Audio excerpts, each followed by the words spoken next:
So we'll move on to the main panel discussion. As I introduce each panelist, can you please come to the stage?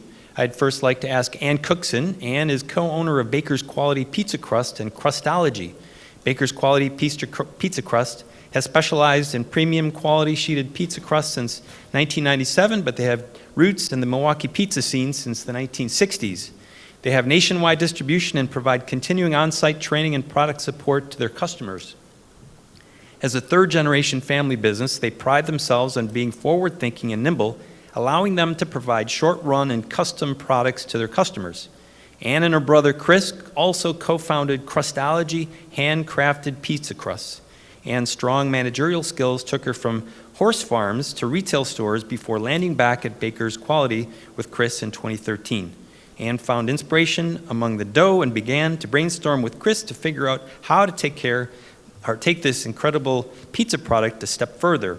And so the seed for Crustology was planted. Please welcome Ann Cookson.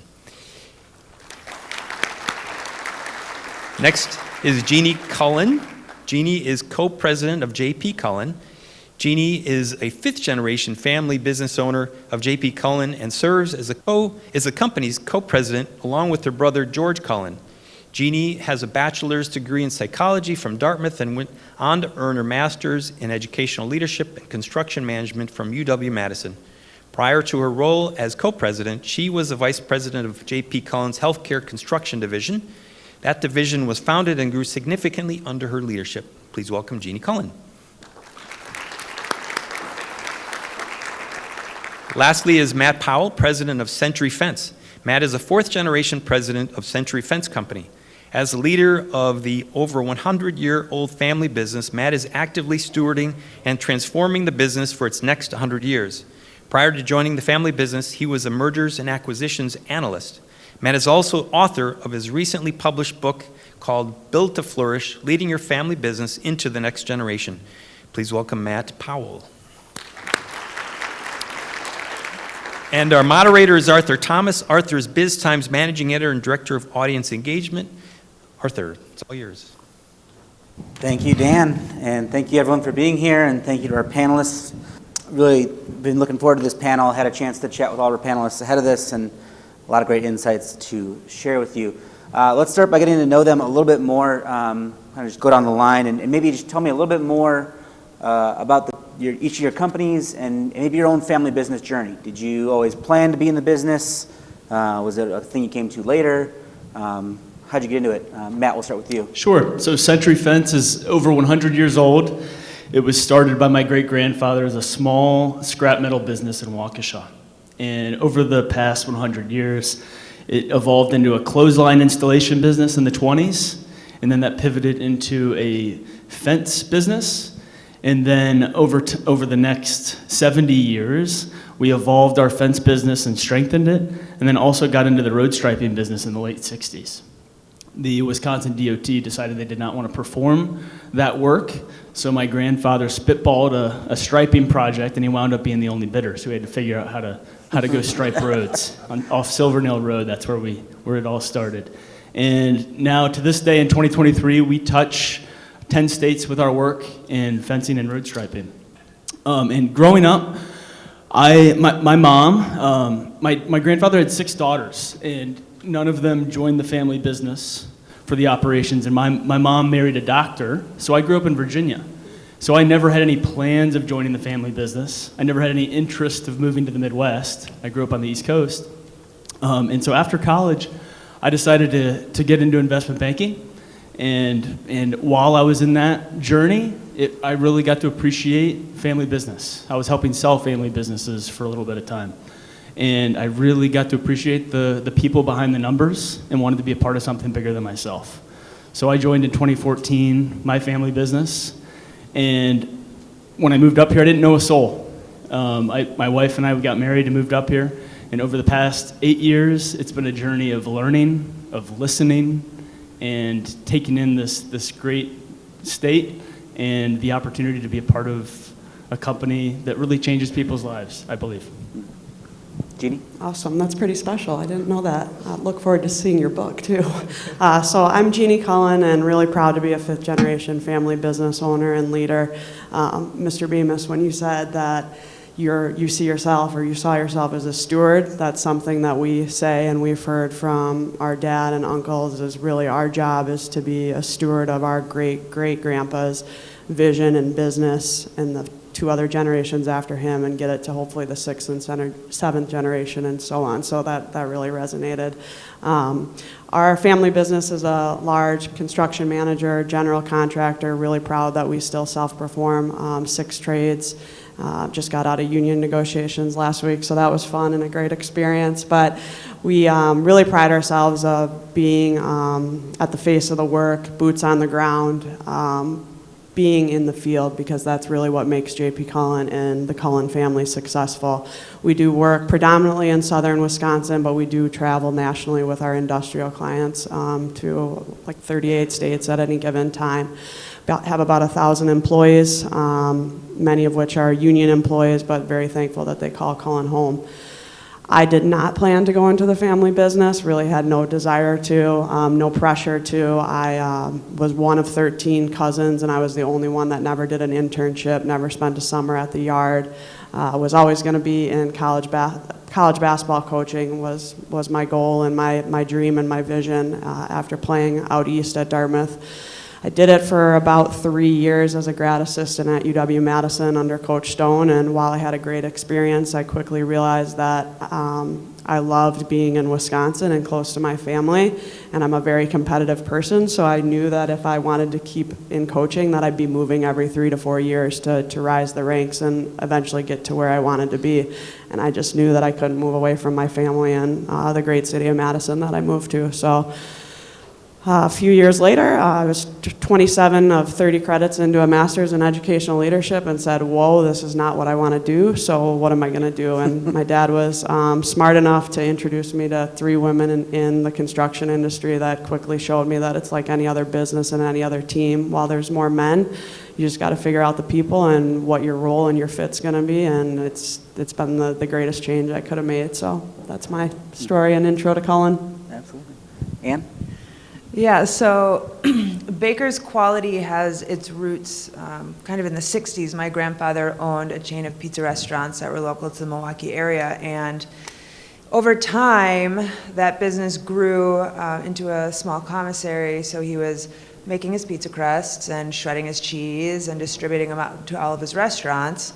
And he started getting requests from other restaurants in the area that wanted his pizza crusts or wanted other Italian focused products from him, so he started a small distributor called Pizza Commissary, and that was located off Highway 100 just north of here. And he did that for several years, and the restaurants continued to thrive. And then as the distributor grew, they started to put more focus on that and less on the restaurants. So they started to slowly close the restaurants. And after my grandfather died, my parents took over the operation from my grandma. And the distributor had reached a point, kind of the end of the life point. And so they sold the distributor to another local company, and part of that agreement was that they needed to continue to provide these pizza crusts that now are being sold all across Wisconsin, all across the Milwaukee area. So my father had an agreement with the new distributor that he needed to stay on in a sales capacity for 2 or 3 years. So he did that. My mother went and started Baker's Quality Pizza Crust so they could fulfill the obligation for the crust through this distributor. So my dad was selling during the day for this distributor, and then at night he was going and he was working in the restaurants, and he would go do a food show for this distributor, and then he would go work a food show for Baker's Quality, seeing the same customers. Like, didn't I just see you at the other food show working for another company? And they did that for several years, and then when his contract was up, he jumped ship and went full-time with my mom at Baker's Quality. And the last restaurant closed in the early 2000s, and they've been able to put all of their focus on just the pizza crust since then. My brother and I came on about 10 years ago. I don't think either of us really had an idea of what we wanted to do with our lives. You're in college, and the whole world is out there. My brother owned a bag-in-the-box soda company, totally unrelated. I managed horse farms that's a complete, 180 from working in restaurants or food manufacturing in any way. So the thing about working on horse farms is you pay a lot of money to do that, and you don't get paid a lot of money. And so after several years of riding horses and cleaning stalls and getting broker and broke and broke, I said enough is enough. Okay, something's got to change. So I decided to go back to school for a business degree. And part of the agreement, my parents always said, if you decide you want to enter the family business, you have to work someplace else in a professional capacity. And so I went and I worked at Verizon Wireless. I worked for them for about 6 or 7 years.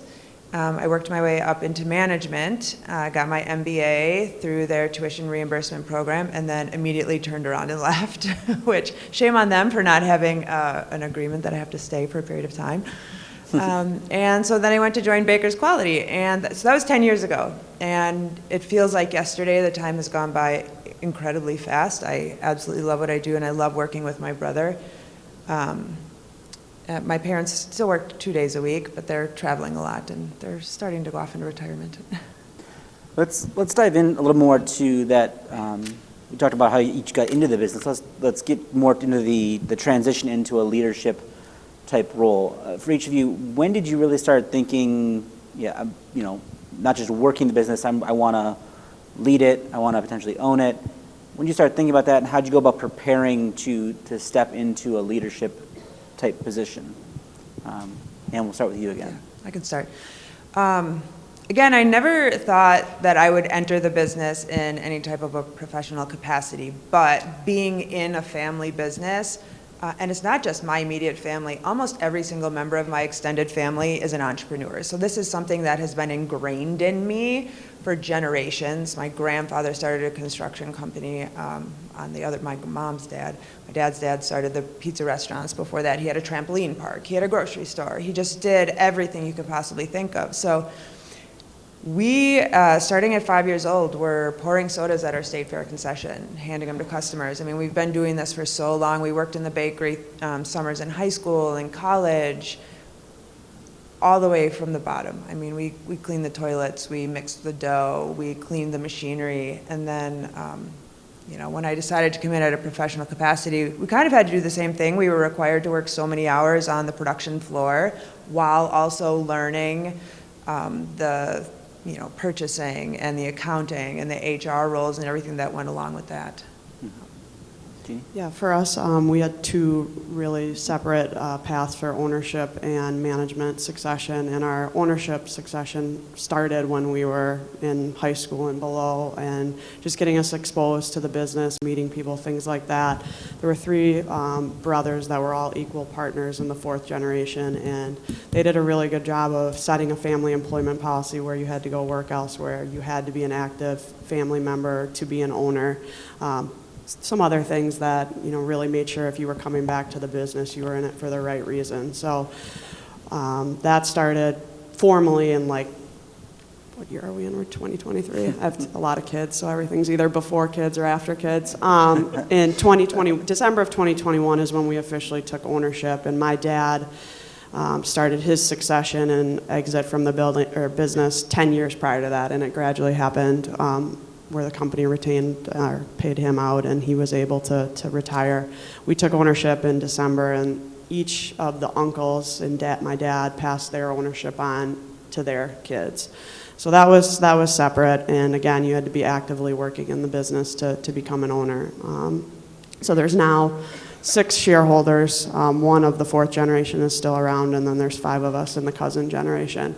From a management, when I came to Cullen after working for a large HVAC company here in Wisconsin, I knew I wanted to be in leadership. Did I know I was going to eventually become the co-president or the president? Absolutely not. So we started that succession about 6 years ago now. We had a non-family, for the first time ever, a non-family president of JP Cullen, and he was really intentional and thoughtful and said, I'm going to retire on 2/22 of 22. And he said that at least 8 years prior to him doing that, which allowed for the fourth generation to really say, okay, we've got this time. We need to determine is it best to have a Cullen if they're capable and interested, or should we look for another bridge manager?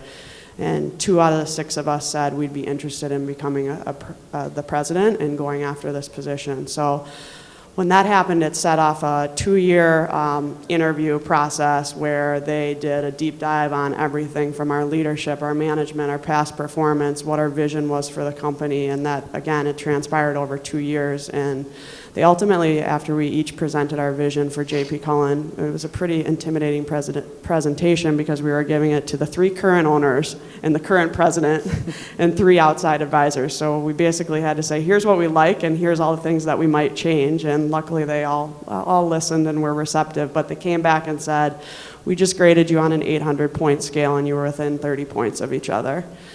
And that was tough to hear because my brother and I were competing for this role and both thought we could do it alone. And we had poured our heart and soul over the last 2 years into that.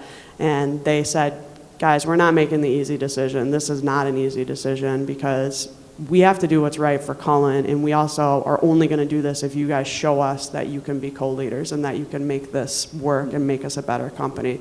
So long story short, we went out to our favorite lunch restaurant in Janesville, Wisconsin, if anybody's from there, Mac's Pizza Shack, which used to be Happy Joe's. And, you know, we were disappointed, but we were there together, and we said, let's figure out how to do this. And so we interviewed some co-president and co-leader models and said, here's how we're going to do it.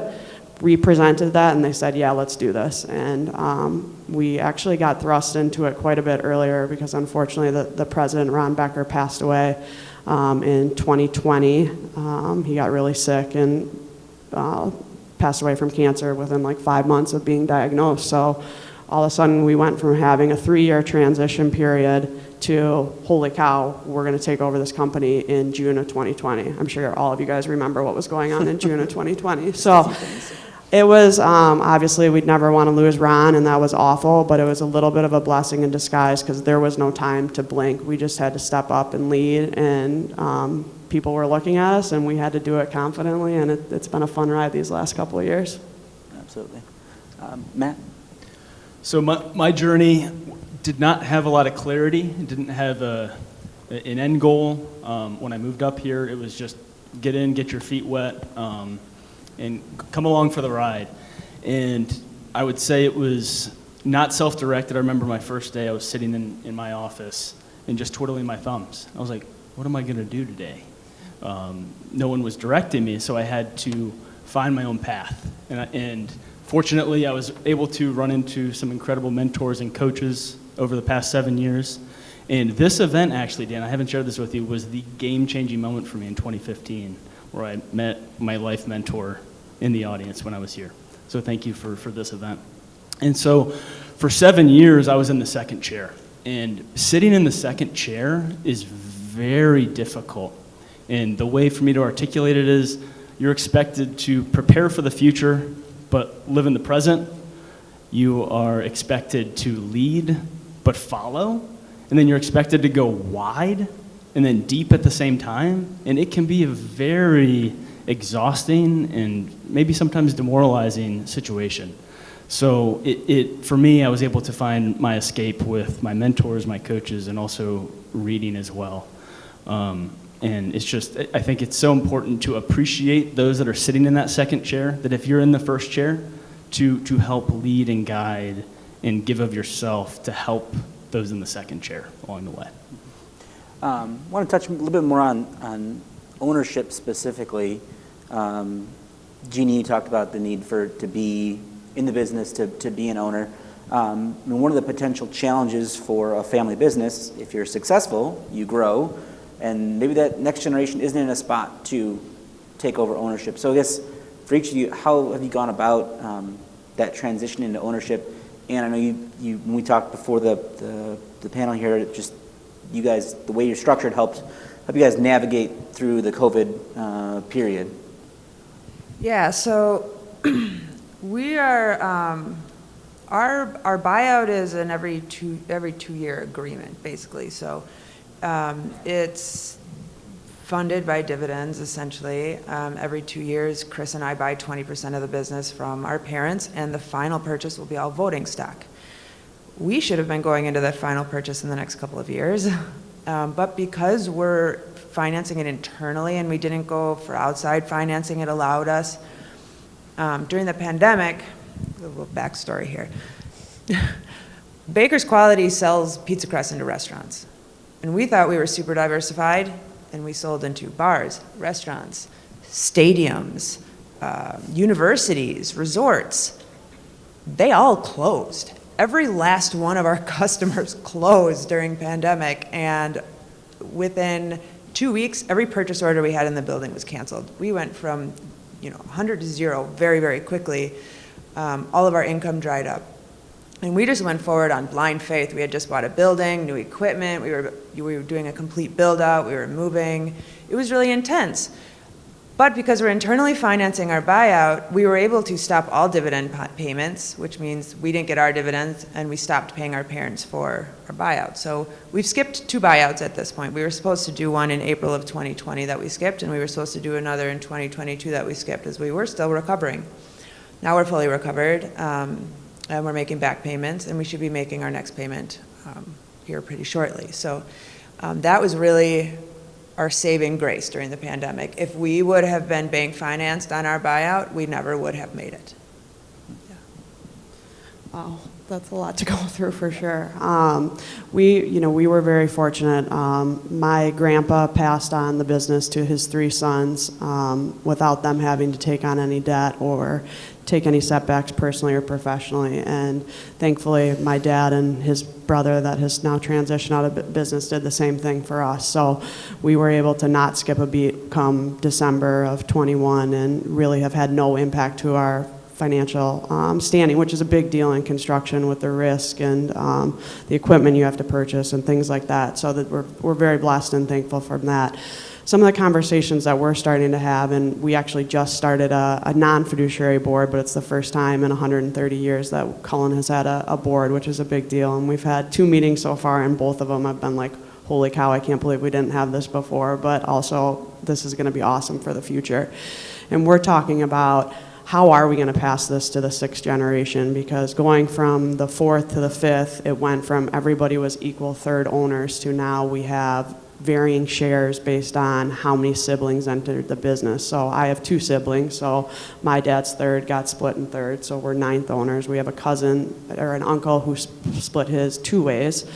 And then we have a other uncle that's still actively working in the business, but he may or may not pass it to 1 son. So there's going to be some challenges when you have different ages, different ownership levels. What's people's risk tolerance? What do we want to do? Obviously, those decisions are easier in good years, but in bad years where you're having different conversations, that can be really a big impact. So we're talking about that.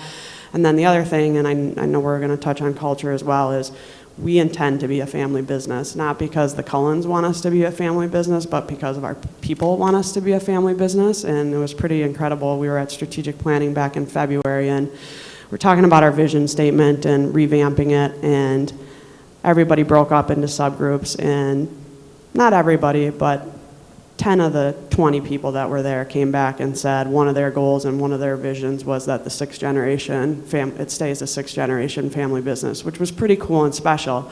But what it does require us to do is how do we keep and retain our top executives and our employees in general, because other companies may allow them to become shareholders and get whether it's an ESOP or get some stake in the game. So we're having those conversations and really looking out past the 5th generation to see what we're going to do. For Century Fence, so as a 4th generation business, we have G2 and G3 ownership and G4. So there's a lot of X's and O's that need to happen, and there's a lot of smart people that are helping me with that. I think what's most important for our family is really the conversations that we're having around power, around love, and around money, so that there's trust in this journey so everyone feels heard. That is really, I think, is the grease on the wheel for our family, for this to be a transition that is best for our team and our employees. Absolutely. Let's transition to talking a little more about kind of business in general. And in some parts of the business world, we see this massive push for growth at all costs. Family businesses certainly want to grow, they want to be successful, but also have legacy and different other considerations. What's each of your kind of approach to growing the business, and what are maybe some key growth drivers for your companies? I can speak to this. I'm very passionate about our people, and I know everyone on this stand is. Humans aren't resources. They are the point. So for me, as we're growing, we're providing new opportunities for growth for our people, and not at their expense. So I think for us, really getting buy-in and alignment around the top line growth that's going to come for us, the ideas are coming from the front line for us, and giving them a safe space to help us grow, not from the top down.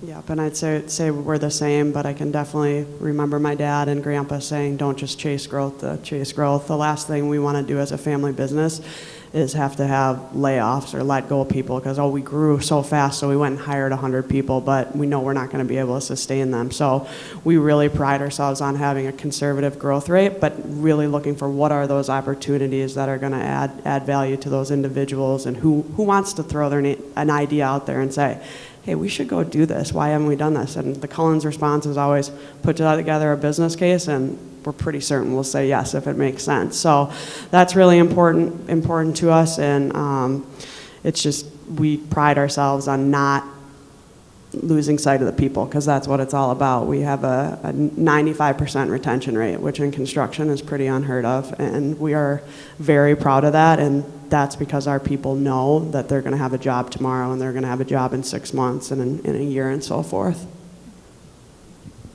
Yeah, so we had a big lesson learned, as I mentioned, during the pandemic, and so we've been focusing the last couple of years on a lot of diversification, true diversification in our business. So not just the bars and restaurants and resorts, we're getting into more of the contract manufacturing, frozen pizza, things like that, to give our business quite a bit more stability. In addition, we're very focused on not ever bringing on a single customer that makes up more than 15 to 20% of our business. And if they approach that 20%, we work very, very quickly to try to dilute that, to make sure that we're able to serve our customers and, going back to what Jeannie says, serving our employees. I don't want to bring a customer on that makes up 50 or 60% of my business. I make a bunch of hires for it.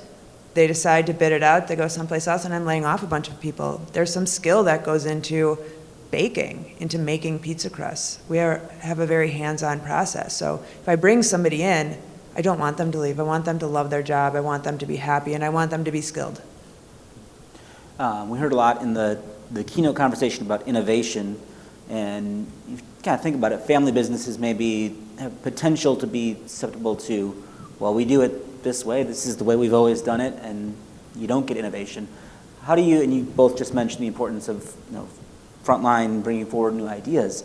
How do you go about fostering that culture where new ideas come forward, innovation happens, and it doesn't get stalled out with, well, that's the way we do things, and so be it? Yeah, not going to lie, that happens a little bit at Cullen and in the construction industry, because I think we might be the slowest industry to change. But it's finding that balance between, well, yeah, we do it this way, and we've been pretty darn successful for the last 130 years, so we're going to keep it doing this way. But also looking at, having an innovation committee, a technology committee, investing in software and processes that are really going to make our people more efficient and effective. And they see that. They see, holy cow, they just bought this software and they're training us how to do it. And my job is so much easier and smoother now. So that's a big deal. I lost my train of thought. I will say we do have some I'll call them seasoned professionals that have been around for a while, and when COVID was going on, and oh my gosh, people aren't back in the work, and we were losing the feel, and there was some of that where the older people really wanted butts in the seat from 7 to 5 because that's what they were used to, but then they quickly saw that let's just offer a little more flexibility. There's people that have to drop their kids off at school, that have to go to a doctor's appointment, whatever. We're definitely not a work from home company. We have to be at work because our people in the field are at work in risky environments during the pandemic. So we're there, but we have offered people grace and I think that's, while not traditional innovation in the sense of what are the new things you're doing, but we have changed a very hardened mindset as a whole industry, and not just Cullen, but I think the whole construction industry has had their eyes open to, we can do things a little bit differently. In March of 2020, we had just a slew of people as we were learning to work from home with their desktops. I think it was 1980, going home with their radios. When I started in 2014, we were on typewriters and dot matrix printers. So we had a long way to go. And what I think the driving force for us in innovation and where we're trying to become pathfinders is psychological safety. That bad ideas is the start to finding good ideas, and we're just starting to see that in our organization. Do you think the construction industry moves slow? You should try being in baking. Bread has been made the same way for hundreds of years. It never changes. That's a good point. My brother's kind of a mad scientist, and our name is Baker's Quality Pizza Crusts. And he's trying to almost single-handedly change that to just Baker's Quality, because we've started diversifying into things other than pizza crust, getting into ready-to-eat things, breadsticks, sandwich breads, things like that. Now, we're probably never going to make brownies. We'll stay in the kind of the traditional bread route, but a lot of our innovation is coming through the types of products that we're offering. We're doing a retail brand, which is Crustology now, which is something that we've never done. We've always historically been wholesale. And then getting into the equipment that we're using. Baking is a very hands-on process, but the technology has come a really long way. So there are ways for us to not necessarily reduce our labor, but make our labor more efficient with the equipment that we're using in our production facility. And it helps a lot every day. We both all talked about employees at different points in this conversation, and there'll be some who's, if someone got a job offer and they're talking to their family about it, and don't go work for a family business, you won't advance, you won't see success, you'll be dealing with family dynamics. Does being a family business help or hurt in terms of employee attraction and retention? And how do you think about that, being a family business in positioning your company's brand? I'll start. Yeah, it's okay. 100% it helps us. Almost everyone I interview says, I want to work for a family business. I want to work for a small business. I don't want to be a number. And we treat every one of our employees like a member of our family. And it shows in our numbers. We've not had to hire anyone, with the exception of for growth, for over a year. We haven't had a single person voluntarily leave. We pay really well. We do great parties. We know all of our employees. We know their spouses. We know their kids. Our managers, if they're working in the office, they can bring their kids in with them if they need to. It doesn't bother me.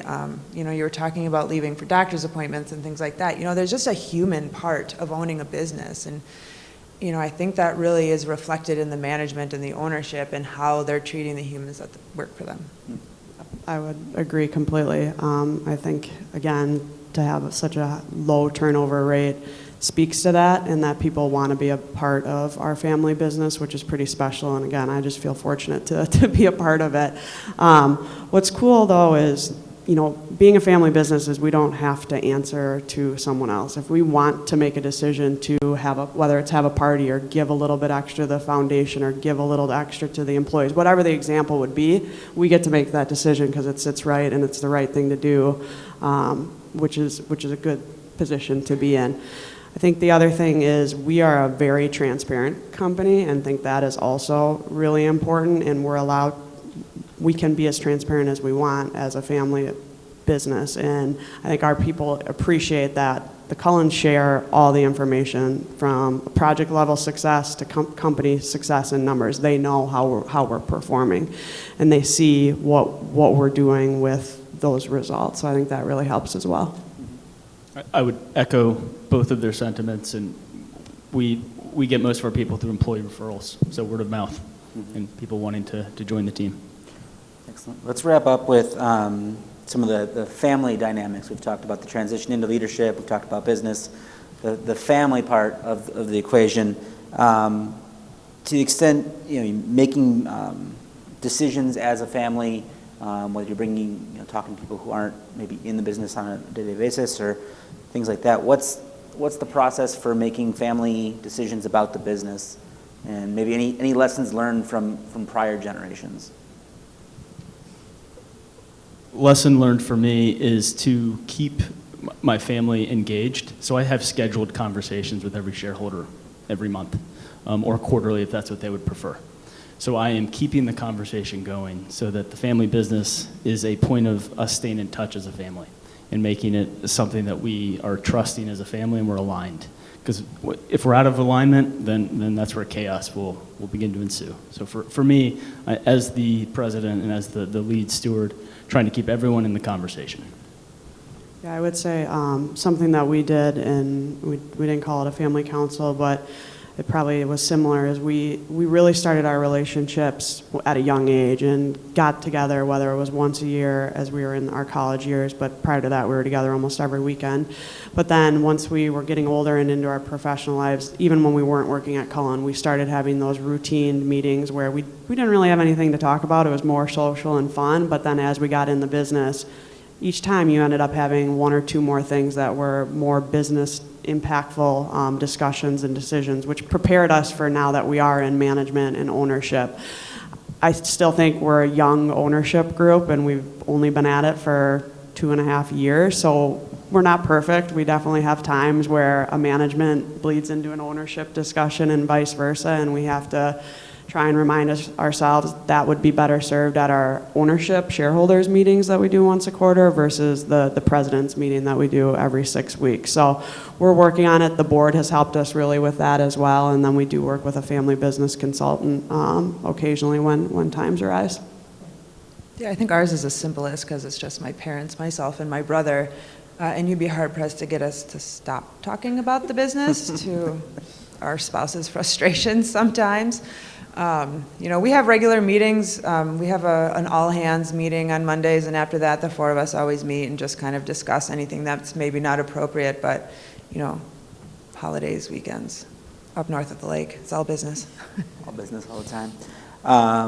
Matt, I got an audience question. Who is the game-changing mentor you met at this event, if you want to share? But also, how did she change the game for you? So I'll start with how it changed the game for me. It opened my eyes to the network that's possible in Milwaukee with many people that I met in 2015. And the life-changing mentor, I don't think he's here, but it was Mark Vincent. Kind of another audience question we had actually was from the previous panel, but kind of why do you believe in the idea of family business? Why is it special? Why is it important?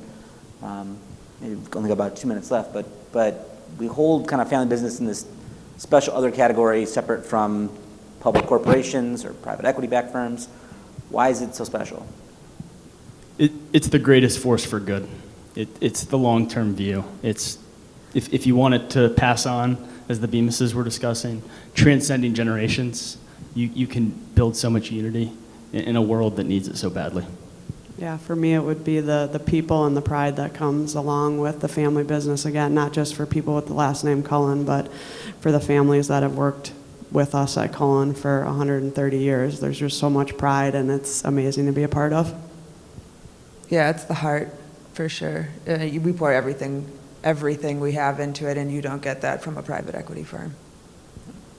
Well, we'll wrap it up on that sentiment and remind everyone that we've got the breakout sessions coming up and then the cocktail and networking period where maybe you'll meet your own game-changing mentor. So thank you to our panelists and thank you for being here for everyone. Thank you.